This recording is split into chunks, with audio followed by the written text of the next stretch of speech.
আসসালামু আলাইকুম, কেমন আছেন সবাই? আশা করি আলহামদুলিল্লাহ ভালো আছেন। প্রত্যেক কোরবানির ঈদ বা ঈদুল আজহায় আমরা অনেক ধরনের হ্যাঙ্গিং স্কেল সেল করতে দেখি।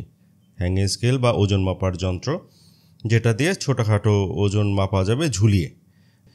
অনেকেই এটা কিনতে স্বচ্ছন্দ বোধ করেন, কিন্তু এটাতে ছোট্ট একটা সমস্যা পরে ফেস হয়, যেটা আমিও হয়েছিলাম।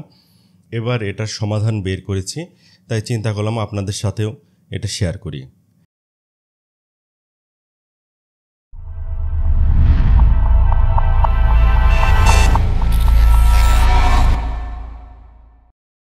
এই হচ্ছে সেই হ্যাঙ্গিং স্কেল বা ওজন মাপার যন্ত্র।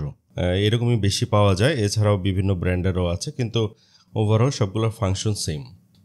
যেটা হয়, ওজন মাপার সময় কিছু ওজন দিলে ওজন একবার মাপার পর ওজন লক হয়ে যায়, যেটা সাধারণত আমরা যখন কোরবানির ঈদের সময় মাংস মাপতে যাই তখন দেখা যায় যে মাংস আপ ডাউন করে মাংস একটা ওজন মিলাতে হয়, কিন্তু সেটা সম্ভব হয় না।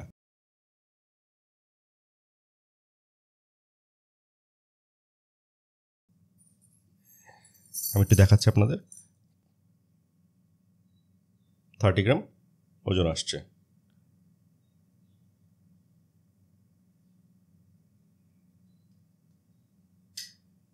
সত্তর গ্রাম। এই দেখেন ওজনটা লক হয়ে গিয়েছে। এখন যদি আমি অন্য কিছু দিই, কোনো চেঞ্জ হবে না, কোনো চেঞ্জ হচ্ছে না। এই সমস্যার কারণে আমিও কেনার পর আর ব্যবহার করতে পারিনি। অনেকেই এই সমস্যায় আটকে যান। এই সমস্যা থেকে মুক্তি পাওয়ার খুব ছোট্ট একটা উপায়, খুব সাধারণ।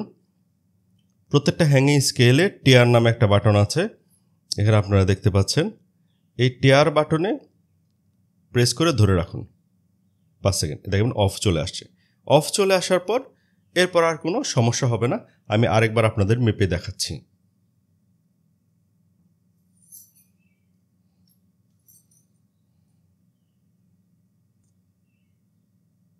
এটা দেখেন 60 গ্রাম দেখাচ্ছে, এরপরে 35 গ্রাম, এরপরে আমি এটা দিলাম, এটার ওজনও দেখাচ্ছে। আশা করি আপনাদের সবার ভিডিওটি উপকারে আসবে।